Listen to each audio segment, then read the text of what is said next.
এদেশের মানুষ আর তথাকথিত তাগুতি শক্তির শাসন ব্যবস্থা দেখতে চাই না।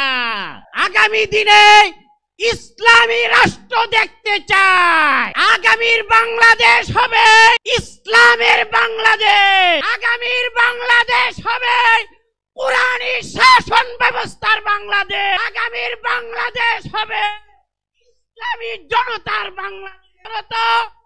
যারা শরিয়া আইনকে বিশ্বাস করে না, যারা বলে কোরআনের সাথে রাষ্ট্র ব্যবস্থার কোনো সম্পর্ক নেই, তাদেরকে আগামী নির্বাচনে বয়কট করতে হবে।